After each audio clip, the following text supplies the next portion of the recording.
नमस्कार दोस्तों, स्वागत है आपका मेरे YouTube चैनल पे। जैसा कि आपको पता है, दिसंबर 2019 एनटीए नेट का सॉल्यूशन मैं आपके सामने लेकर आया हूँ। इससे पहले मैंने 9 वीडियो अपलोड की हुई है। इसी से रिलेटेड जितने भी क्वेश्चंस है सब्जेक्ट वाइज मैंने सॉल्व किए हुए हैं, तो आप उसको भी सुनिएगा। उससे रिलेटेड जितने भी क्वेश्चंस है 60 क्वेश्चंस मैं सॉल्व कर चुका हूँ। और theory of automata last video में मैंने सॉल्व किया था। एक्चुअल में थ्योरी ऑफ ऑटोमेटा के टोटल क्वेश्चन 10 आए हुए थे। दैट मीन 20 मार्क्स का सिर्फ और सिर्फ आपका क्या आया हुआ है, हमारा थ्योरी ऑफ कंप्यूटेशन या theory of automata. So basically इसके 5 क्वेश्चन मैं पिछली वीडियो में डिस्कस कर चुका हूं और नेक्स्ट 5 क्वेश्चंस मैं इस वीडियो में सॉल्व करूंगा। तो प्लीज वीडियो को लाइक करने के साथ साथ सब्सक्राइब भी करिएगा, जिससे कि आपको नोटिफिकेशन टाइम टू टाइम मिलती रहे। तो पहला क्वेश्चन है यहाँ पर, ये जो क्वेश्चन आया हुआ है कॉन्टेक्स्ट फ्री ग्रामर में, ग्रामर दी हुई है हमें। ग्रामर यहाँ पर लिखा हुआ है कि 4 कंपोनेंट होते हैं। बेसिकली चारों कंपोनेंट का मैं मीनिंग क्लियर करूंगा आपको। वी का मतलब होता है वेरिएबल, जिसको हम कैपिटल लेटर से रिप्रेजेंट करते हैं, या इसको हम नॉन टर्मिनल भी बोल सकते हैं। ठीक है जी। टी का मतलब होता है टर्मिनल। टर्मिनल जो होते हैं हमारे स्मॉल लेटर्स में। एस का मतलब होता है स्टार्ट सिंबल। पी का मतलब होता है production. Production you can say set of rules that will be defined in the grammar. Clear. तो ये 4 कंपोनेंट होते हैं। इसमें लिखा हुआ है कि ये कॉन्टेक्स्ट फ्री ग्रामर है, जिसके अंदर ना तो नल प्रोडक्शन है, विदाउट हैविंग एनी नल प्रोडक्शन और यूनिट प्रोडक्शन। तो यहां पर सब कुछ आपको गिवन है कि कॉन्टेक्स्ट फ्री ग्रामर है जिसके अंदर ना ही नल प्रोडक्शन है और ना ही यूनिट प्रोडक्शन है। तो नेक्स्ट इसने condition the K, capital K, that will be defines maximum number of symbol on the right hand side of any production P. K का मतलब क्या है? K will be defined as the maximum number of symbol. Right hand side में जो symbol आए हुए हैं उसको वो डिफाइन कर रहा है के। तो यहां पर क्वेश्चन में क्या पूछा हुआ है? Maximum number of production rules for equivalent grammar in Chomsky normal form is given by. Basically मैं आपको क्लियर कर देता हूं, स्टेटमेंट के अकॉर्डिंग जो लिखा हुआ है यहां पर पूछा हुआ है कि ना ही हमारे पास नल प्रोडक्शन है और ना ही हमारे पास यूनिट प्रोडक्शन है। ठीक है जी। नल प्रोडक्शन का मतलब क्या होता है? जैसे मान लीजिए कोई भी प्रोडक्शन आपको ए टेंड्स टू नल दी हुई है, तो ये भी नहीं है। और यूनिट प्रोडक्शन का मतलब होता है single non terminal derive single non terminal, तो ये भी हमारे पास नहीं है। तो ये कह रहा है कि इस टाइप की प्रोडक्शन आपके पास गिवन नहीं है, ये क्वेश्चन में मेंशन है। क्लियर। अब यहां पर जो क्वेश्चन में दिया हुआ है वो क्या पूछा हुआ है? सीएनएफ। सीएनएफ का मतलब क्या होता है? देखिए 2 टाइप की फॉर्म होती है नॉर्मल फॉर्म। एक होती है चॉम्स्की नॉर्मल फॉर्म और एक होता है नॉर्मल फॉर्म। अगर मैं बात करूं तो एक होता है सीएनएफ और एक होता है GNF. Chomsky normal form that is the CNF and GNF is the Greibach normal form. तो दोनों की दोनों के ऊपर अलग अलग वीडियो, मैंने हर वीडियो को एक्सप्लेन किया हुआ है। मेरी एक प्लेलिस्ट में आप जाइएगा, थ्योरी ऑफ कंप्यूटेशन। ठीक है। तो वहां पर आपको इसके बहुत सारे एग्जाम्पल मिल जाएंगे विद एक्सप्लेनेशन। फिर भी मैं इस क्वेश्चन को कोशिश करूंगा कि आपको समझ में आए। तो देखिए सीएनएफ का मतलब क्या है? Chomsky normal form. और ये क्या कहता है? ये कहता है कि राइट हैंड साइड में या तो दो नॉन टर्मिनल हो या राइट हैंड साइड में सिंगल टर्मिनल हो। तो ये दोनों की दोनों फॉर्म होती है हमारी सीएनएफ की। ठीक है जी। राइट हैंड साइड में देखिए, ध्यान रखना, लेफ्ट हैंड साइड, अगर मैं कॉन्टेक्स्ट फ्री की बात करता हूं तो left hand side should contain only 1 variable. और हम बात कर रहे हैं कॉन्टेक्स्ट फ्री ग्रामर में एक फॉर्म होती है सीएनएफ। तो सीएनएफ का मतलब क्या है? राइट हैंड साइड में ही मेन कंसेप्ट लग रहा है यहां पर। सीएनएफ का मतलब होता है राइट हैंड साइड में सिंगल टर्मिनल हो या 2 कॉन्जुगेटिव नॉन टर्मिनल हो। तो अगर ये दोनों फॉर्म है तो उसको हम बोलेंगे कि वो जो ग्रामर है वो बेसिकली सीएनएफ में है। ठीक है जी। अब मैं कोई एग्जांपल लेके आपको ये क्वेश्चन को सॉल्व कराता हूं। जैसे कि फॉर एग्जांपल क्वेश्चन में हम ले रहे हैं S tends to S A oblique B B. ठीक है जी। ये 2 प्रोडक्शन है, ध्यान रखना। S tends to S A को यूज कर सकते हो और S tends to small B को रिप्रेजेंट कर सकते हो। तो आपके पास 2 चॉइस है। अब दोनों चॉइस के कॉरस्पॉन्डिंग यहां पर देख लेते हैं कंडीशन क्या क्या गिवन है। तो देखिए प्रोडक्शन कितनी है? 2 प्रोडक्शन है। तो पी का मतलब पी की वैल्यू कितनी है? 2 है। ठीक है जी।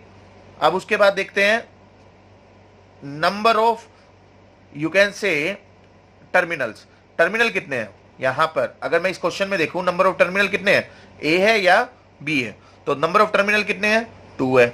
ये जो मैं डैश लगा रहा हूं मतलब इसको मॉडुलस बोलते हैं, modulus that will be defines the number, ठीक है। जैसे कि यहां पर मैंने पी के आगे मॉडुलस लगाया, इसका मतलब है that will be defines the number, clear. तो उसके बाद है के यहां पर गिवन है, के का मतलब क्या होता है, maximum number of symbol on the right hand side of any production. तो यहां पर देखिए मैक्सिमम नंबर ऑफ सिंबल हर एक प्रोडक्शन के कॉरेस्पॉन्डिंग, ये पहली प्रोडक्शन है, इसमें मैक्सिमम सिंबल कितने हैं, 2 है। ये दूसरी प्रोडक्शन है, इसमें भी मैक्सिमम सिंबल कितने हैं, 2 है। तो इसमें भी 2 है, इसमें भी 2 है, तो दोनों में कंपैरिजन करें तो मैक्सिमम कितने हैं, 2। तो number of symbols in the right hand side of any type of production, तो कितनी वैल्यू आ गई, के की वैल्यू आ गई 2, ठीक है जी। अब इसको सीएनएफ में कन्वर्ट करो। सीएनएफ का मतलब होता है ये दोनों टाइप, अगर ये दोनों टाइप हैं तो ये सीएनएफ में होगा, ठीक है जी। अब सीएनएफ में जब कभी भी हम कन्वर्ट करेंगे तो एक मेथड होता है, वो डायरेक्टली मैं बता रहा हूं, राइट हैंड साइड में क्या आना चाहिए, देखिए S tends to S A, ये कैपिटल एस तो है, अब टर्मिनल की जगह वेरिएबल लाएंगे हम, क्योंकि राइट हैंड साइड में क्या कहता है, 2 नॉन टर्मिनल होना चाहिए, ठीक है जी। तो एक नॉन टर्मिनल तो है, एक नॉन टर्मिनल नहीं है, तो मैं क्या करूंगा, ए टेंस टू ए, अपनी तरफ से एक प्रोडक्शन बना दी मैंने, ए टेंस टू ए, तो स्मॉल ए की जगह मैं क्या लिख सकता हूं, कैपिटल ए लिख सकता हूं। यहां पर देखिए मीनिंग चेंज नहीं कर रहा मैं, सिर्फ और सिर्फ कन्वर्ट कर रहा हूं इस फॉर्म में। तो यहां पर आ जाएगा, ए की जगह मैंने क्या लिख दिया, कैपिटल ए, तो ए की जगह अगर मैं स्मॉल ए से रिप्लेस कर दूंगा तो एस से आ जाएगा, वही चीज आ जाएगी। तो एक प्रोडक्शन को कन्वर्ट करने के लिए मैंने 2 प्रोडक्शन जनरेट कर दी, ठीक है। That is the method of the conversion in terms of CNF, ठीक है जी। ऑब्लिक, अब स्मॉल बी है, 2 टर्मिनल दिए हुए हैं राइट हैंड साइड में, तो 2 टर्मिनल दिए हुए हैं, तो यहां पर तो कहता है कि या तो 2 नॉन टर्मिनल हो या सिंगल टर्मिनल हो। तो हम क्या करेंगे, इसको दोनों के दोनों को क्या करेंगे, कन्वर्ट करेंगे, किसमें, नॉन टर्मिनल में। तो एक और प्रोडक्शन मैं अपनी तरफ से इंट्रोड्यूस करूंगा, B tends to small B, तो बी की जगह क्या लिख दूंगा मैं, कैपिटल बी लिख सकता हूं, बिल्कुल लिख सकता हूं। अब आप देख सकते हो ये वाला जो टर्म है, चारों की चारों प्रोडक्शन राइट हैंड साइड में, यहां पर भी 2 नॉन टर्मिनल है, यहां भी 2 नॉन टर्मिनल है, यहां सिंगल टर्मिनल है, यहां सिंगल टर्मिनल है, तो ये चारों की चारों प्रोडक्शन किसमें आ चुकी है, सीएनएफ में आ चुकी है। बात समझ में आ रही है। अब ये सीएनएफ में आ चुका है, तो अब हम ऑप्शन को देखते हैं, इनमें से कौन सा ऑप्शन फुलफिल कर रहा है। अब देखिए यहां पर इसको कन्वर्ट करते हैं हम, तो कन्वर्ट करने के लिए बहुत सिंपल सा है कि यहां पर देखिए नंबर ऑफ टर्मिनल कितने हैं, नंबर ऑफ टर्मिनल कितने हैं, यहां पर टर्मिनल वही चीज है, टर्मिनल यहां पर 2 है, बिल्कुल है। नंबर ऑफ प्रोडक्शन यहां पर अगर हम देखें, देखिए ये अप्लाई करो, ये 4 प्रोडक्शन आ चुकी है, पी की वैल्यू कितनी आ चुकी है, 4, ठीक है जी। अब यहां पर नंबर ऑफ के की वैल्यू कितनी है, 2। अब देखिए मैं ये समझाना चाह रहा हूं, यहां पर मेन आपको ये फोकस करना है कि प्रोडक्शन कितनी आई है, ठीक है जी। टर्मिनल और के की वैल्यू तो सेम है, यहां पर प्रोडक्शन कितनी जनरेट हो चुकी है, 4। तो यहां पर क्वेश्चन में यही पूछा था कि नंबर ऑफ प्रोडक्शन कितनी आएगी इक्विवेलेंट टू सीएनएफ, तो ये हमें फॉर्मूले में फिट करनी है, ये वैल्यू फिट करेंगे हम, ये वाली वैल्यू यहां पर पुट करेंगे, और नंबर ऑफ प्रोडक्शन कितनी आनी चाहिए, 4 आनी चाहिए, ठीक है जी। जिसका भी रिजल्ट 4 आएगा वो हमारा करेक्ट आंसर हो जाएगा। बात समझ में आ गई है। अब देखिए के की वैल्यू, देखिए वैल्यू यही है, वैल्यू ये पुट करेंगे हम, देखिए यहां पर मैंने पुट की पहले वाले में, के पी और टी की वैल्यू कितनी है, 2 2 2 है, और प्रोडक्शन कितनी आनी चाहिए, मतलब रिजल्ट क्या आना चाहिए, 4 आना चाहिए, ठीक है। तो यहां पर देखिए के की वैल्यू मैंने 2 पुट करी, 2 - 1 इंटू में पी की वैल्यू भी 2 प्लस 2 - 1, तो ये हो गया 1, 1 into 2, 2 plus 1 that is equal to 3। तो ये ऑप्शन तो गलत हो गया हमारा, बिल्कुल गलत हो गया। उसके बाद यहां पर वैल्यू पुट करूंगा मैं, 2 - 1 इंटू में 2 प्लस टी की वैल्यू है 2, तो 1 इंटू 2 2, 2 प्लस 2 इज 4, तो 2 प्लस 2 इज 4, तो वैल्यू आ गई 4। तो बी ऑप्शन हमारा करेक्ट आ चुका है। फिर भी मैं आपको सॉल्व करा रहा हूं, सारे देखते हैं हम। के की वैल्यू है 2, 2 इंटू 2 प्लस 2 - 1, तो 4 प्लस 1 इज 5, ये भी 4 नहीं आ रहा, तो ये भी रॉन्ग हो गया। 2 इंटू 2 4 प्लस 2 6 आ गया, तो ये भी 4 नहीं आ रहा, तो ये भी हमारा रॉन्ग ऑप्शन हो गया। तो इस टाइप से आपको क्वेश्चंस को सॉल्व करना है। हर एक टाइप के क्वेश्चंस आए हुए हैं, बहुत अच्छे क्वेश्चन है इस वीडियो में, लास्ट तक वीडियो को सुनिएगा, ठीक है। तो राइट आंसर आ जाएगा इसका बी। नेक्स्ट क्वेश्चन है हमारा second question for this video. तो ये जो बेसिकली सीरीज चल रही है इसलिए मैंने नंबर लिखा हुआ है यहाँ पर 62, क्योंकि टोटल क्वेश्चन 100 आते हैं आपके। तो यहाँ पर मैंने सीरीज बनाई हुई है हर एक वीडियो की, तो उसको सॉल्व कर रहे हैं। देखिए नेक्स्ट क्वेश्चन बहुत अच्छा क्वेश्चन है ये भी। तो यहाँ पर क्वेश्चन पूछा हुआ है कि इनहेरेंटली एम्बिग्यूअस लैंग्वेज कौन सी है। दो लैंग्वेज आपको दी हुई है, ठीक है जी। अब देखिए एम्बिग्यूअस का मतलब क्या होता है, सबसे पहले देखते हैं एम्बिग्यूअस। एम्बिग्यूअस का मतलब होता है, अगर मैं डिक्शनरी मीनिंग देखूं, कंफ्यूजन, या अगर मैं कहूं इसको नॉट क्लियर, तो कुछ भी आप कह सकते हो। That is the meaning of the ambiguous. Clear. अब ambiguous in terms of grammar क्या होगा। इन टर्म्स ऑफ ग्रामर का मतलब होता है कि आपको ग्रामर सेम है, सेम ग्रामर है, ठीक है जी, सेम इनपुट है, इनपुट इन द सेंस मतलब जो जनरेट करना है आपको, और सेम ही डेरिवेशन है, डेरिवेशन भी सेम है, सब कुछ सेम है, बट जो जनरेट कर रहे हैं वो मोर देन 2 पार्स ट्री है, मोर देन 2 पार्स ट्री। अगर पार्स ट्री मोर देन 1 है, more than one parse tree आ रही है, मतलब 2 या 2 से ज्यादा पार्स ट्री जनरेट हो रही है, तो हम क्या कहेंगे कि वो ग्रामर हमारी एम्बिग्यूअस ग्रामर है, या वो लैंग्वेज हमारी एम्बिग्यूअस लैंग्वेज है, ठीक है जी। क्लियर। तो यहां पर वर्ड आया इनहेरेंट। इनहेरेंट एम्बिग्यूअस का मतलब क्या है। इनहेरेंट एम्बिग्यूअस का मतलब है यहां पर बेसिकली, इनहेरेंट एम्बिग्यूअस का मतलब है जो यहां पर हम करेंगे, बेसिकली इनहेरेंट का मतलब है कि कैसे हम इसमें जनरेट करेंगे। यू कैन से एक लैंग्वेज दी हुई है, इस लैंग्वेज के कॉरस्पॉन्डिंग अगर मोर देन 1 ग्रामर जनरेट हो रही है, मतलब ये क्या कह रहा है, एक लैंग्वेज है और मोर देन 1 ग्रामर आप जनरेट कर रहे हो, मोर देन 1 ग्रामर आप जनरेट कर सकते हो एक ही लैंग्वेज के कॉरस्पॉन्डिंग। ध्यान रखना, एक लैंग्वेज के corresponding number of grammar generate हो सकती है, और सारी की सारी ग्रामर आपकी एम्बिग्यूअस है। मैं क्या कहना चाह रहा हूं, एक लैंग्वेज दी हुई है, मान लो एक लैंग्वेज दी हुई है a raised to power n b raised to power n where n is greater than equal to 0। इस लैंग्वेज के कॉरस्पॉन्डिंग ग्रामर आप बनाओगे। ग्रामर का मतलब है प्रोडक्शन। तो प्रोडक्शन आपने लिखी s tends to a s b oblique null, ठीक है जी, ये ग्रामर बन गई।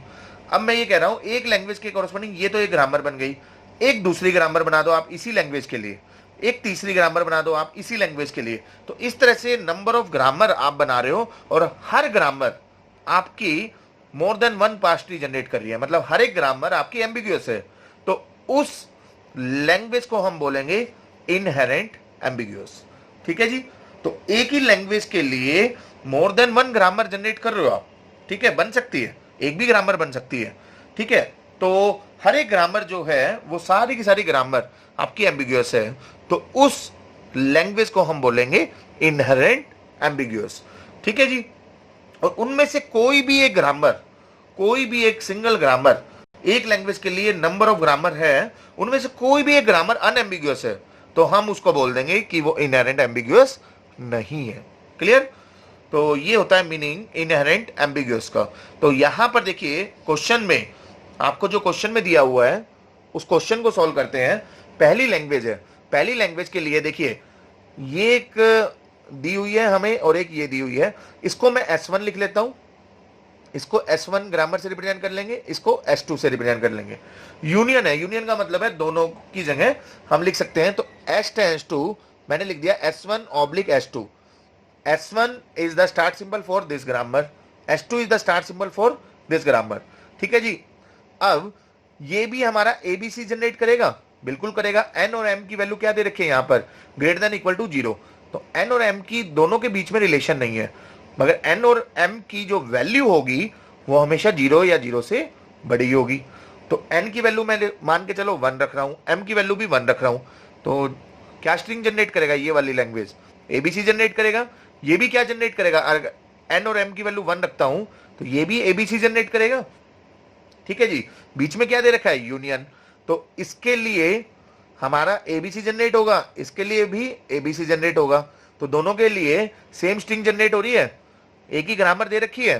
देखिए ये ध्यान रखना, ये चॉइसेस है, ग्रामर एक ही है, क्योंकि लैंग्वेज के लिए ग्रामर, ये जो लैंग्वेज है इसके लिए ग्रामर बन रही है, ठीक है जी।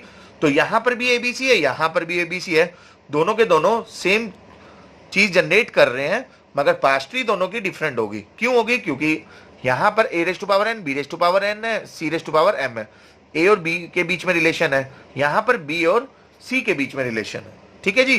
तो यहां पर हम कह सकते हैं कि ये दोनों के दोनों सेम स्ट्रिंग जनरेट कर रहे हैं, सेम ग्रामर है और सेम डेरिवेशन है, मगर पास ट्री क्या है, दोनों की डिफरेंट होगी। तो ये हमारा हो जाएगा इनहेरेंट एम्बिग्यूअस। अगर ये एम्बिग्यूअस है तो इनहेरेंट एम्बिग्यूअस होगा ही होगा। क्लियर है। तो L1 तो हमारी करेक्ट है, इनहेरेंट एम्बिग्यूअस लैंग्वेज है। अब बात करते हैं L2 की। L2 में देखिए W into W raise to power R, इसकी अगर मैं लैंग्वेज देखूं तो लैंग्वेज क्या बनेगी, देखिए W इंटू डब्ल्यू की power R, where R represent the reverse operation, मतलब ये एक तरह का पैलिंड्रोम है। क्लियर। तो यहां पर A अगर स्टार्टिंग में है तो लास्ट में भी क्या होगा, A होगा। क्लियर। उसके बाद B अगर स्टार्टिंग में है तो लास्ट में क्या होगा, B होगा। ऑब्लिक नल।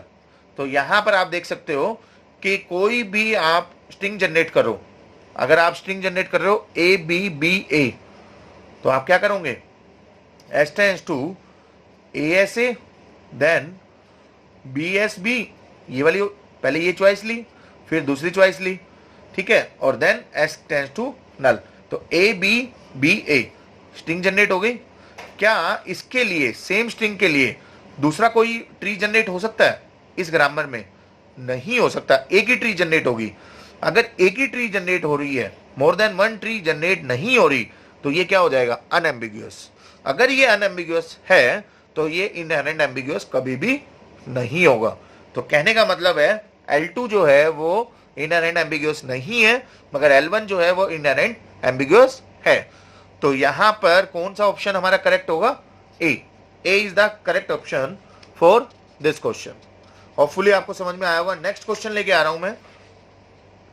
नेक्स्ट क्वेश्चन जो यूजीसी नेट में आया हुआ है आपका, एनटीए नेट, उसमें थ्योरेटिकल क्वेश्चन है मगर ये ट्यूरिंग मशीन से रिलेटेड है। तो देखिए ट्यूरिंग मशीन में यहां पर पूछा हुआ है, consider the following statement. Statement दी हुई है, पहली स्टेटमेंट है, there exist no algorithm for deciding if any two Turing machine M1 and M2 accept the same language.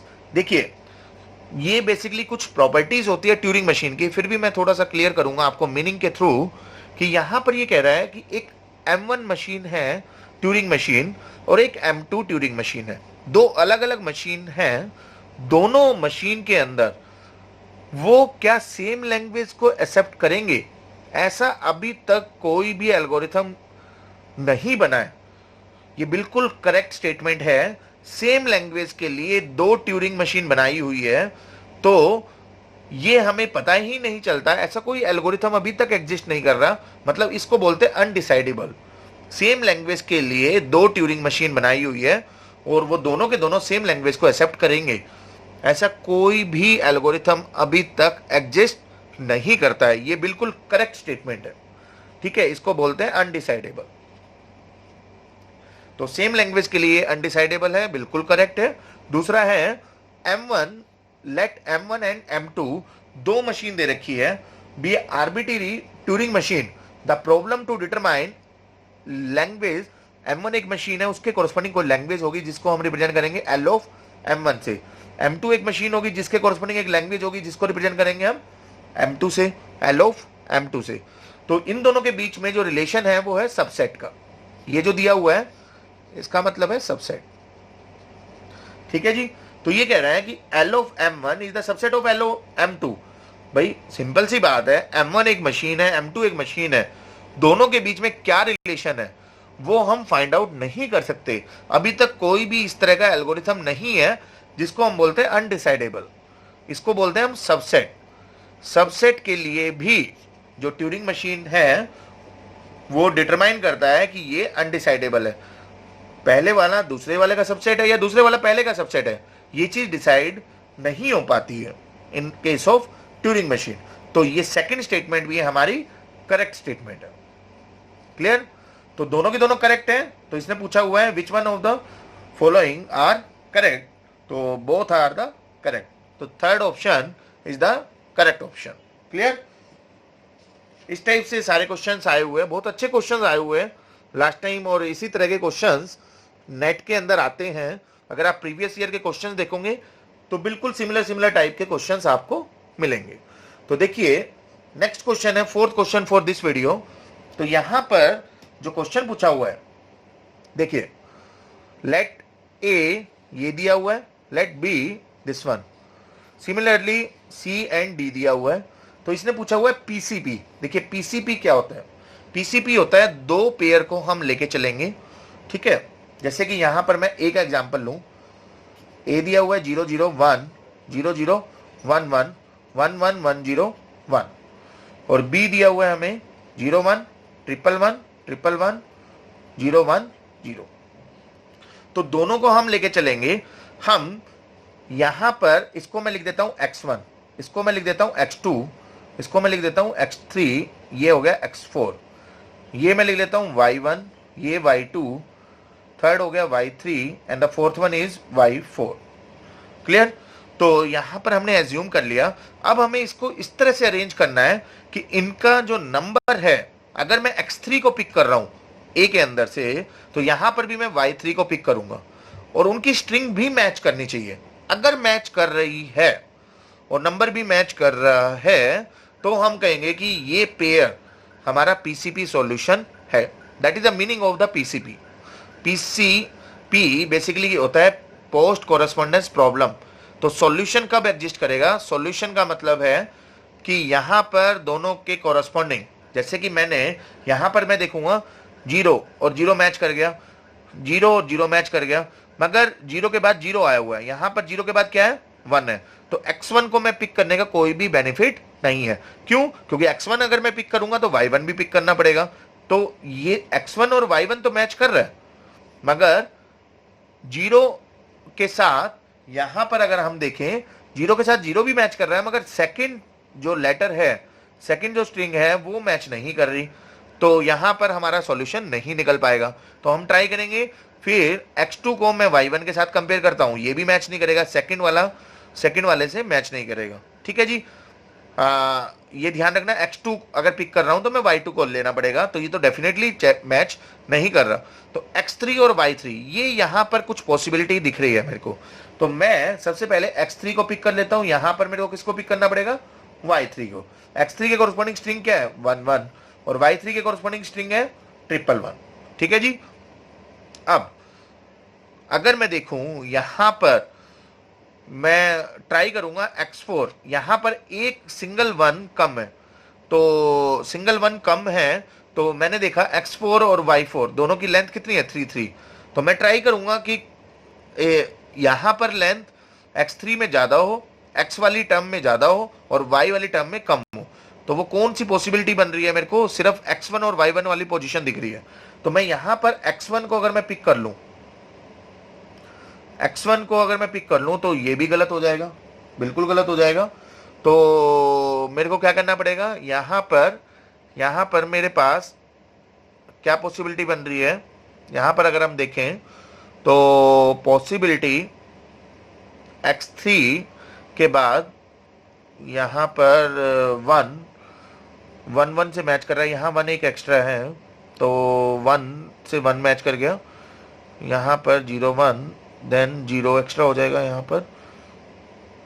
हाँ देखिए, यहां पर मैंने x4 को पिक किया और यहां पर मेरे को y4 को पिक करना पड़ेगा, ये बन जाएगा 1 0 1, और यहां पर पिक करेंगे तो 0 1 0। देखिए 1 1 1 से मैच कर गया, बिल्कुल कर गया, 0 1 0 1 से मैच कर गया। अब एक 0 यहां एक्स्ट्रा है, बिल्कुल एक 0 यहां एक्स्ट्रा है, तो मैं यहां पर x1 को पिक कर लूंगा, यहां पर मैं x1 को पिक कर लूंगा, तो ये आ जाएगा 0 0 1, और यहां पर मैं y1 को पिक कर लूंगा, तो ये आ जाएगा 0 1। तो 0 0 1 0 0 1। तो देखिए यहां सॉल्यूशन जो निकल गया 3 4 1, that is a solution, that is a PCP solution. क्यों? क्योंकि यहाँ पर x3 को पिक किया तो y3 को पिक करना पड़ा हमें, x4 को पिक किया तो यहाँ y4 को पिक करना पड़ा, x1 को पिक किया तो y1 को। तो पूरे को अगर हमने देखा, डजंट मैटर कि चारों के चारों कवर हो, द पॉइंट इज यहाँ पर पेयर आना चाहिए। 2 का भी पेयर हो सकता था, 3 का भी, 4 का भी। तो यहाँ पर 3 का पेयर से हमारे पास सॉल्यूशन निकल गया। तो ए और बी के कॉरस्पॉन्डिंग हमारा सॉल्यूशन निकल रहा है। समझ में आ रही है? तो ए बी के कॉरस्पॉन्डिंग हमारा पेयर एग्जिस्ट कर रहा है पीसीबी के लिए। ठीक है जी। उसके बाद हम चेक करते हैं सी एंड डी।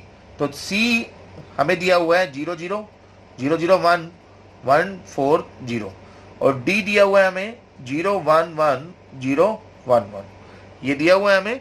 तो अब देखते हैं यहाँ पर किस तरह से सॉल्यूशन निकालेंगे। वही चीज x1 इसको मान लेंगे, इसको x2, इसको x3, ये y1 हो जाएगा, y2 और y3। अब देखिए यहां पर सॉल्यूशन नहीं निकल सकता। क्यों नहीं निकल सकता? इसका शॉर्टकट बता रहा हूं मैं आपको। क्योंकि अगर y1 को पिक करोगे तो यहां x1 को पिक करना पड़ेगा, तो इसको पिक नहीं कर सकते। क्योंकि कर सकते हो पिक, अगर मैं x1 को पिक कर रहा हूं, यहां 0 आ गया, यहां पर y1 को पिक कर रहा हूं तो 0 आ गया, तो एक स्ट्रिंग यहां एक्स्ट्रा हो गई। अब मैं या तो x2 को लूंगा या x3 को लूंगा। अगर मैं x2 को ले रहा हूं, फॉर एग्जाम्पल मैं x2 को ले रहा हूं तो 0 0 1 आ गया। इसकी लेंथ कितनी है? 3। इसकी लेंथ कितनी है? 2। तो ये x जो है हमेशा एक लेंथ एक्स्ट्रा आ रही है, 1 लेंथ एक्स्ट्रा आ रही है हर एक स्ट्रिंग के लिए। मतलब x1 के लिए भी, x2 के लिए भी, x3 के लिए भी। देखो x1 अगर ले रहा हूं तो y1 लेना पड़ेगा, तो 1 लेंथ एक्स्ट्रा है। x2 ले रहा हूं तो y2 लेना पड़ेगा, यहां भी 1 लेंथ एक्स्ट्रा है। x3 ले रहा हूं तो y3 लेना पड़ेगा, यहां भी 1 लेंथ एक्स्ट्रा है। तो कभी भी ये मैच नहीं कर सकता। केसेस अगर बनते एक लेंथ यहां ज्यादा, एक लेंथ यहां ज्यादा है, तो पॉसिबिलिटी बन जाती है। जैसे कि यहां पर आप देखो, यहां 4 था, यहां 3 था, मगर यहां 3 था, यहां पर 2 था। तो कभी एक लेंथ इसकी ज्यादा हो रही है, कभी एक लेंथ इसकी ज्यादा हो रही है, तो सॉल्यूशन निकल सकता है। ये शॉर्टकट बता रहा हूं। ये डायरेक्ट आप कह सकते हो कि यहां पर 1 लेंथ एक्स्ट्रा है हर एक x1 x2 x3 के लिए, तो आप डायरेक्टली कह सकते हो कि इसका सॉल्यूशन एग्जिस्ट नहीं करेगा। क्या सॉल्यूशन? PCB solution. ठीक है जी। तो ये डायरेक्टली आप रिजल्ट में बोल सकते हो। तो इसका सॉल्यूशन आ जाएगा, इसका आंसर आ जाएगा A, only pair A comma B. That is the correct option for this question. Next question and the last question for this video, 65th और you can say 5th question for this video. तो यहां पर ये बहुत ही simple सा question है। अगर CFG का अगर आपको आइडिया है, प्रॉपर्टी पता है, तो बहुत इजी क्वेश्चन है। देखिए एक लैंग्वेज दी हुई है, इस लैंग्वेज में ये जो लैंग्वेज है वो क्या डिफाइन कर रहा है? a⁻n b⁻n। इसका मतलब होता है number of a is followed by number of b and the second condition equal number of a should be equal to the number of b। दोनों कंडीशन ट्रू होगी तभी ये लैंग्वेज एक्सेप्टेबल होगी। ठीक है जी। अब देखिए यहां पर पहला पॉइंट क्या बोला? L square. एल स्क्वेयर का मतलब क्या होता है? L square in terms of automata होता है एल इंटू एल, जिसको हम बोलते हैं union of two language. Union of two language. तो एल को एल के साथ कंकैटिनेट करोगे तो ये प्रॉपर्टी होती है CFG की।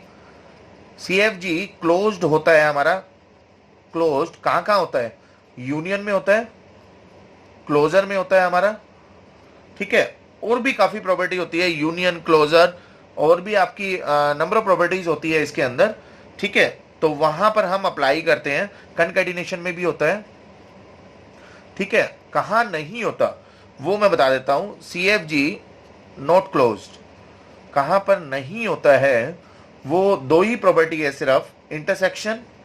अगर आपको कोई भी दो लैंग्वेज बोली है कि ये CFG है और उसका इंटरसेक्शन CFG होगा या नहीं होगा? नहीं होगा। CFG नॉट क्लोज का मतलब है दो CFG का इंटरसेक्शन CFG नहीं होगा। ठीक है। इसी तरह से अगर एक CFG दे रखा है और उसका कॉम्प्लीमेंट CFG होगा? नहीं होगा। तो ये दो चीज ध्यान रखनी है आपको। CFG के अंदर इंटरसेक्शन या कॉम्प्लीमेंट CFG नहीं होता है। ठीक है जी।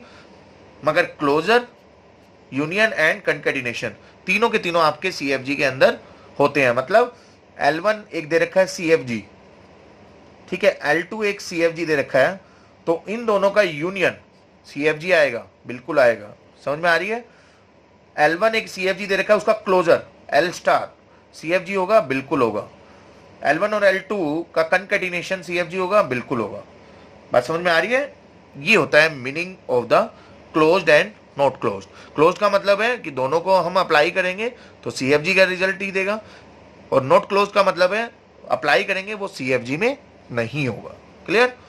तो यहां पर देखिए L स्क्वेयर मतलब यूनियन ऑफ टू लैंग्वेज, क्या वो कॉन्टेक्स्ट फ्री लैंग्वेज होगी? बिल्कुल होगी, ये करेक्ट है। L स्टार का मतलब है closure, context free language for any K is greater than equal to 1।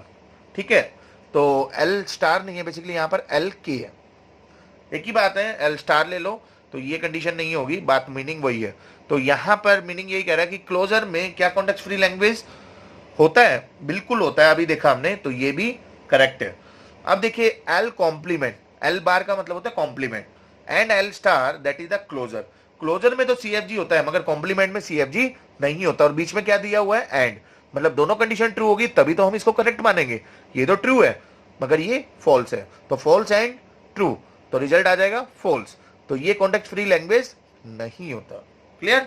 तो S1 and S2 and S3 तीनों में से कौन सा करेक्ट है?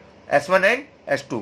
तो राइट आंसर हो जाएगा आपका A is the correct answer for this question. Hopefully आपको समझ में आया होगा। सारे के सारे ऑटोमेटा के जितने क्वेश्चंस आए हुए हैं, 10 क्वेश्चन आए थे, मैंने बहुत इजी लैंग्वेज में आपको समझाए हैं। तो प्लीज लाइक, सब्सक्राइब, शेयर जरूर करें। Thank you, thanks to all.